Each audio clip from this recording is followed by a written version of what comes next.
Good morning. Today is Monday, the 18th day of Adar Sheni, the second Adar, and we continue in chapter 37.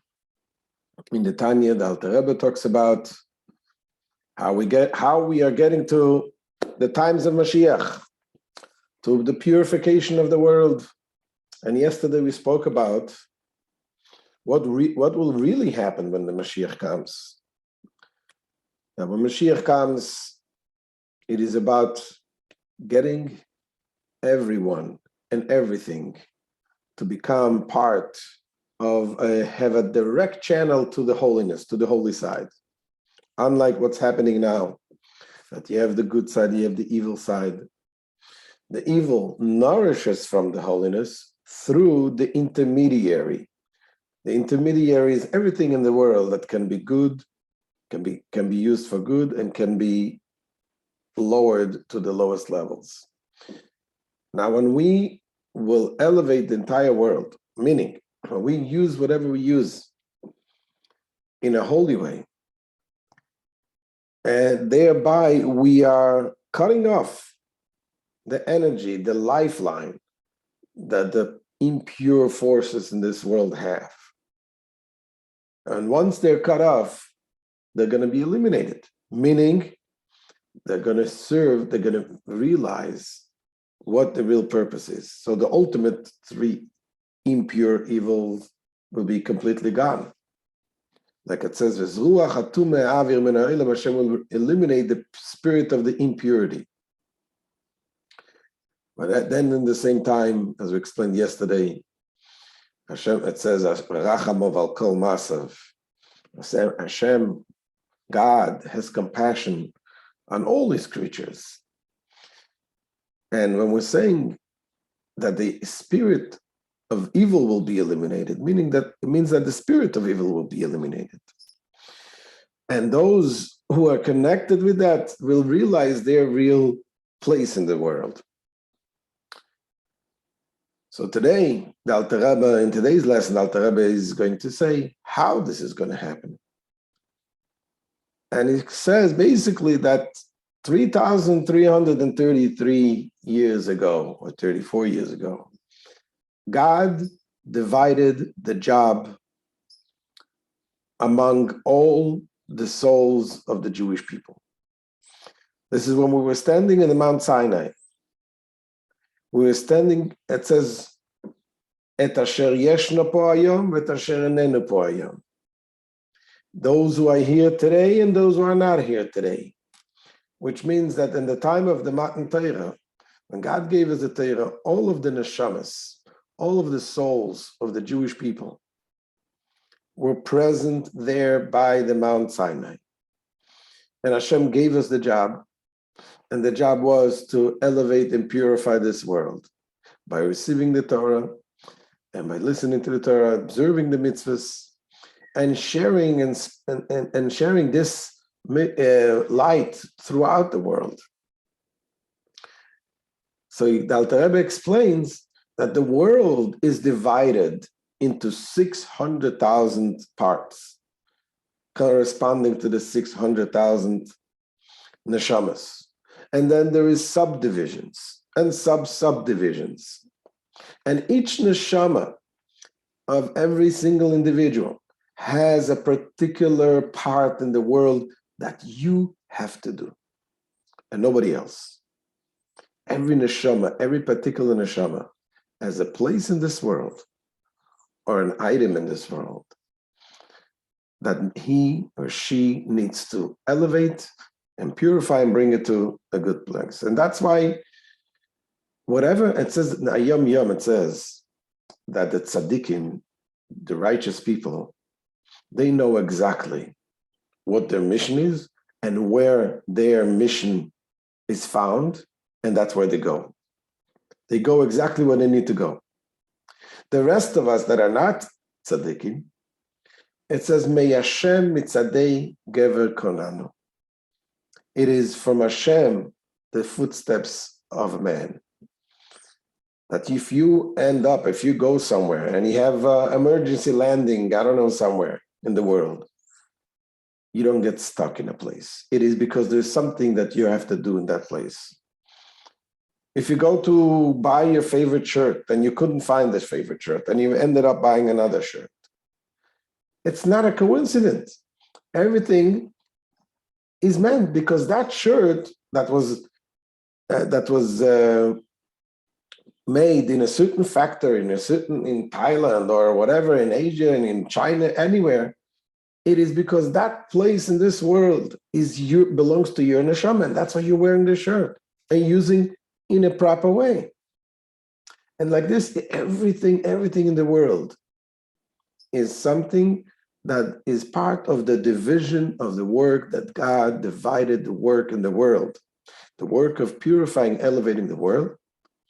And how do you know what is your part? It is whatever comes in your way. Whatever comes your way. Hashem Tzaddik, Hashem brought you to this place. Hashem got you to meet this person. That means that you have a mission now to do this. This is why sometimes people, even you can speak to someone to inspire him to do something spiritually, and you didn't succeed. Somebody else comes and speaks to the person, and he or she succeeded. And the question is why? Why is it they both said the same thing? It's because every person has his neshama that he needs to elevate. And that person belonged to somebody else to elevate. So that's why what we need to do is to find our place, meaning that whatever we come across, to realize that this must be our mission in this world. So let's see how the Alter Rebbe says this.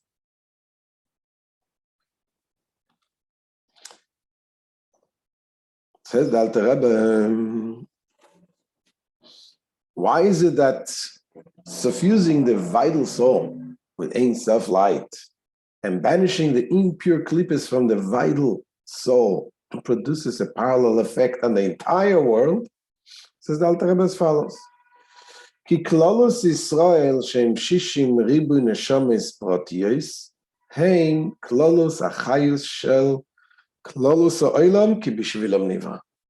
It says, for the community of Israel, comprising 600,000 particular souls, is the general source of vitality for the world as a whole. Since the world was created for the sake of these souls. That's why Hashem created the world, for these neshamas. So these souls connect with their part in the world.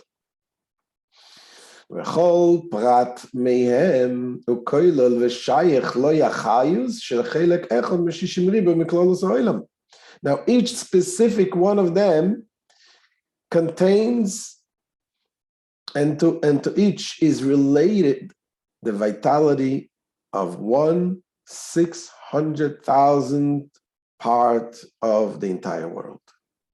So you take the world divided to 600,000, and each person, each neshama has something but that belongs to him.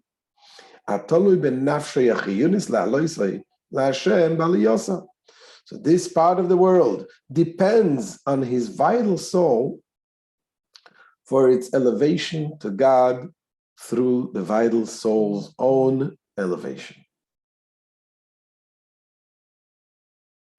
Now, how is it done? This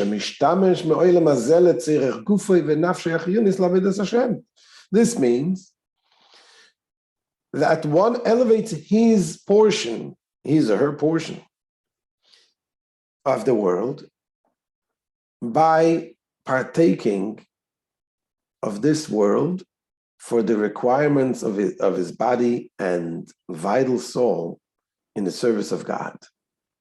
So by using the object of this world that one's body and vital soul need for the sake of serving God, one elevates his portion of the world. Going, for example,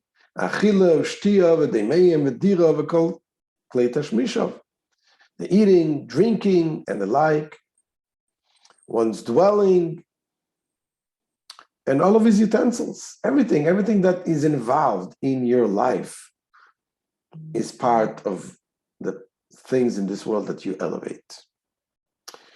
So, however, but we know, the Alter Rebbe just said that those are 600,000, the world is divided to 600,000.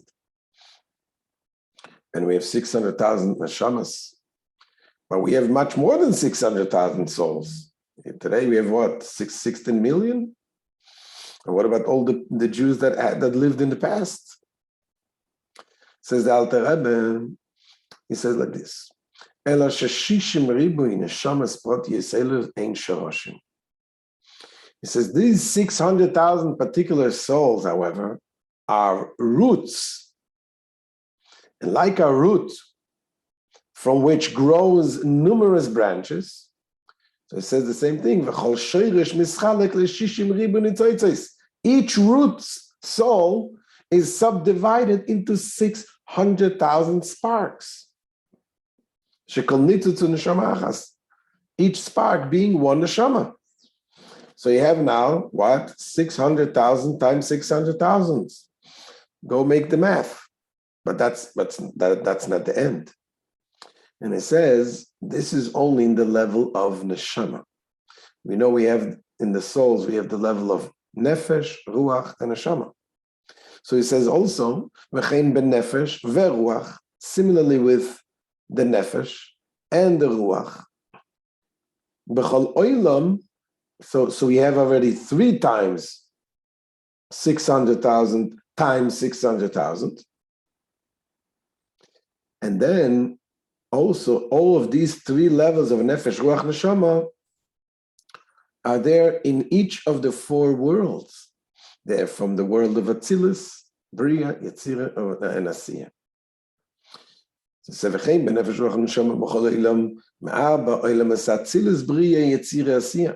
Similarly with the nefesh and ruach, and in each of the 4 worlds, Atzilus, Bria, Yetzira, and Asiya, in each of these 4 worlds are found all 3 soul levels, nefesh, ruach, and neshama. So this is why, says the Alter Rebbe, the job is divided not to 600,000, but we're talking about now many millions, if not more. I didn't make the math, but this is a lot of neshamas. So what we get from here is, number one, we're realizing that we know wherever we find ourselves, there is a certain part of the world that we need to elevate, and God brings it to us. And the fact that Jews throughout the generations lived in this world, all of this, everything what they did, the millions and millions of Jews, of neshamas, the souls that came to this world and were scattered around the world to all corners of the world. Everything what they did in a spiritual sense is accumulative. It adds up and never goes away. The negative things that people did, which is also, of course, you could say you're doing good things, doing bad things, so maybe it cancels each other out, but the answer is no. The negative, the sins, things like that, those are things that do not remain, do not stay. Because once a person did teshuvah, or once a person had some sufferings, or a community had sufferings, those things are removed. But the holiness, the cumulative holiness of all the generations, of all the souls, that remains forever and only adds up, and we keep it add up. And that's why the Rebbe says that we already live in a time when Mashiach is ready to come. The world is ready. We already purified this world. We see only with physical eyes, but the tzaddikim, they're able to see things from a higher perspective. They see things how in the spiritual world, how this was done in the spiritual world. So therefore, it gives us so much more motivation that when we know that it's very possible that this mitzvah that we will do today this challenge that we will have and we will pass with flying colors, even if it's a small thing, it could be that this will be that mitzvah that will tip the scale and turn the world to a better world, and which will bring Mashiach, which will eliminate and all and purify all the entire world. That will be only a world of good, a world of peace. So let us hope. We need Mashiach to come and show us already all the accumulative work that we did thousands of years, and we'll see how this brings Mashiach. So thank you so much for joining. Any questions we can take now. And don't forget to share and subscribe.